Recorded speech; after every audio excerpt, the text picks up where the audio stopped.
Hello student, आप सबका SBN group of education में स्वागत है। आज मैं आपको माध्यमिक शिक्षा बोर्ड में जो प्रश्न 2 नंबर का पूछा जाता है शब्द शक्ति, उसके बारे में बताने जा रहा हूँ, तो कृपया ध्यान से सुने। शब्द शक्ति क्या है? सबसे पहले तो मैं इसकी परिभाषा देखते हैं कि शब्द शक्ति क्या है। शब्द शक्ति से तात्पर्य यह है, परिभाषा देखते हैं इसकी। वाक्य में अंतर्निहित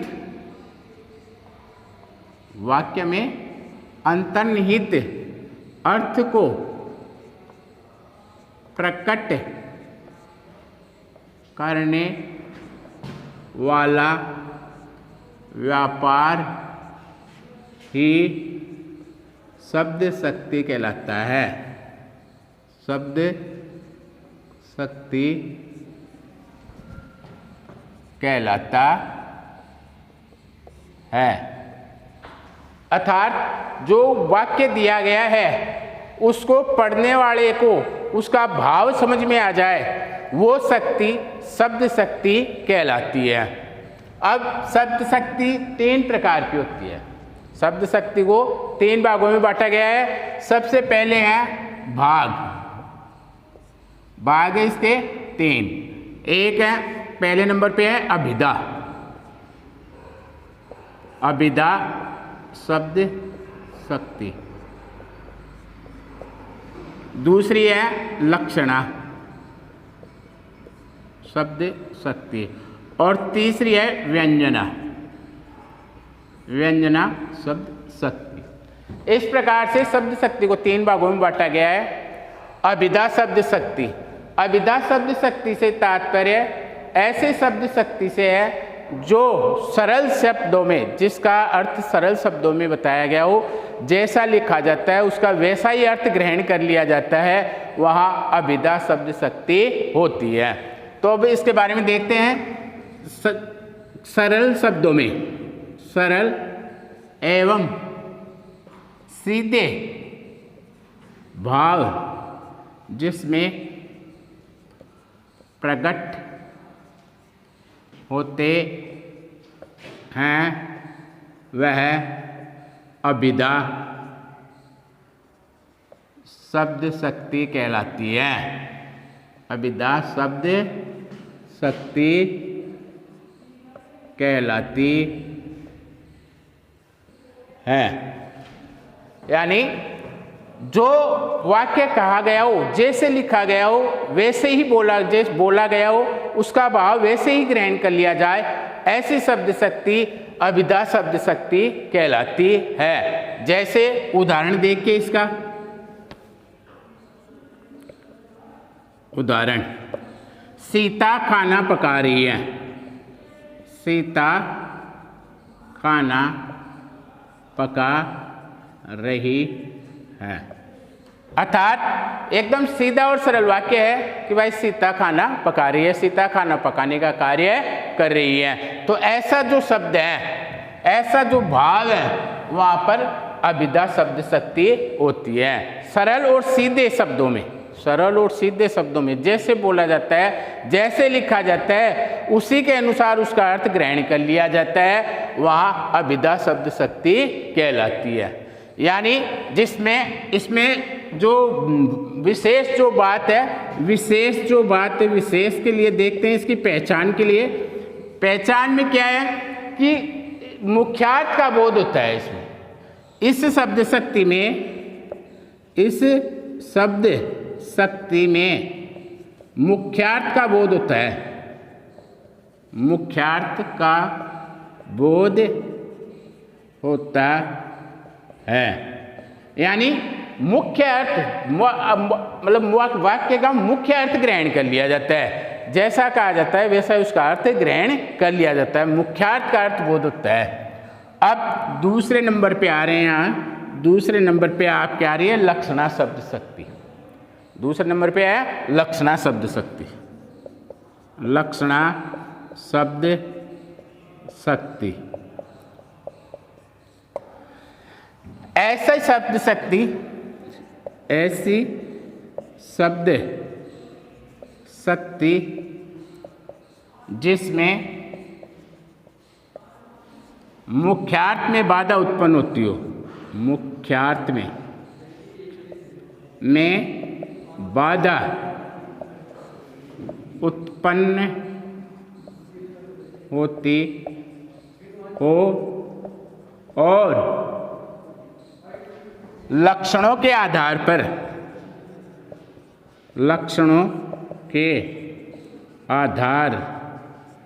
पर उसका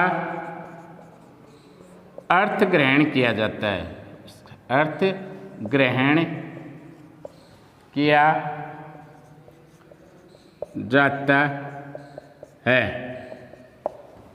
यानी मुख्य अर्थ में बाधा उत्पन्न होती है, सीधा और सरल शब्द अर्थ नहीं निकल पाता है, बल्कि वाक्य को घुमा फिरा कर कहा जाता है, वाक्य को घुमा फिरा कर कहा जाता है। ऐसी शब्द शक्ति यह लक्षणा शब्द शक्ति कहलाती है। जैसे उदाहरण देखिए, जैसे रमेश तो पूरा गधा है, रमेश तो गधा है। यहाँ दूसरा उदाहरण लीजिए, लाल पगड़ी आ रही है, लाल पगड़ी आ रही है। लाला लाजपत राय, तीसरा अर्थ लीजिए, लाला लाजपत राय पंजाब के शेर थे, पंजाब के शेर थे। अब यहाँ देखते हैं कि रमेश तो गधा है, रमेश इंसान है, इंसान कोई पशु नहीं हो सकता है। यानी मुख्य अर्थ में बाधा उत्पन्न हो रही है, इसलिए यहाँ गधे से इसका अर्थ यदि संबंध करते हैं तो इसमें गधा का मतलब होता है मूर्खता प्रकट करना। यानी वो किस स्वभाव का है, उसमें गधे जैसे लक्षण है, यानी वो मूर्ख है, इसलिए उसको लोग रमेश गधा कह देते हैं। अर्थात भाव यह है कि मुख्य अर्थ में बाधा उत्पन्न हो रही है, रमेश इंसान है लेकिन उसको पशु के समान उसकी तुलना की जा रही है, कंपैरिजन किया जा रहा है। और इसी तरह से दूसरे अर्थ में लाल पगड़ी आ रही है, पगड़ी निर्जीव वस्तु होती है, पगड़ी निर्जीव वस्तु होती है, कोई वो चल फिर नहीं सकती है, आ जा नहीं सकती है, केवल उसका भाव प्रकट किया जा रहा है। लाल पगड़ी पुलिस वाले पहनते हैं, कौन पहनते हैं? पुलिस वालों के लिए कहा गया है कि कोई पुलिस वाला आ रहा है, उसको भाव प्रकट करने के लिए, उसको समझाने के लिए कोई ऐसे कह रहा है कि लाल पगड़ी आ रही है। तो यहाँ लाल पगड़ी का प्रतीक पुलिस है, पुलिस के लक्षणों के आधार पर इस भाव को, इस वाक्य को स्पष्ट बताया गया है। ऐसे ही लाला लाजपत राय पंजाब के शेर थे, इंसान कोई शेर नहीं हो सकता है, इंसान केवल इंसान होता है। और इसलिए लाला लाजपत राय वीर पुरुष थे। कैसे थे? वीर पुरुष। और वीर पुरुषों की तुलना शेर से की जाती है, इसलिए इसमें जो लाला लाजपत राय को शेर बताया गया तो उनकी बहादुरी के कारण बताया गया है। मुख्य अर्थ में बाधा उत्पन्न हो रही है और लक्षणों के आधार पर इसका अर्थ प्रकट किया जा रहा है, इसलिए यहाँ पर लक्षणा शब्द शक्ति हो है, लक्षणा शब्द शक्ति है। इसी तरह यदि कोई भी लक्षण प्रकट जहाँ पर होते हो, लक्षणों के आधार पर यदि किसी से तुलना करवाई जा रही है या उसके भाव प्रकट किए जा रहे हैं तो वहाँ लक्षणा शब्द शक्ति होती है। इसी तरह से अब हम देखते हैं तीसरी जो शब्द शक्ति है वह है व्यंजना। इसमें व्यंजना देखते हैं, तीसरी शब्द शक्ति है व्यंजना।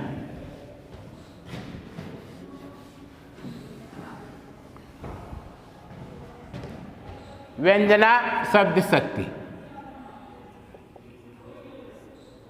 शब्द शक्ति।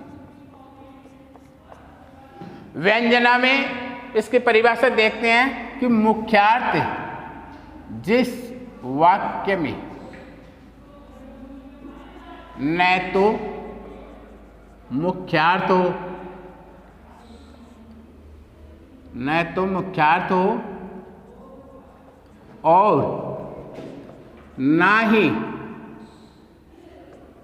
लक्षण प्रकट हो रहे हो, लक्षण प्रकट हो रहे हों,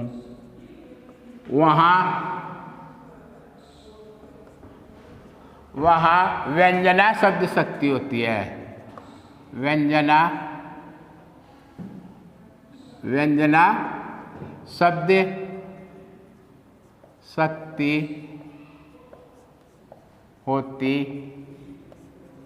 है, वहाँ व्यंजना शब्द शक्ति होती है। यानी ऐसा वाक्य जिसमें न तो कोई मुख्य अर्थ प्रकट हो रहा हो और ना ही उसमें कोई लक्षण प्रकट हो रहा हो, तो वहाँ पर व्यंजना शब्द शक्ति होती है। और इसके अनेक अर्थ ग्रहण कर लिए जाते हैं और इसके अनेक अर्थ ग्रहण कर लिए जाते हैं। जैसे सेठ ने नौकर से कहा,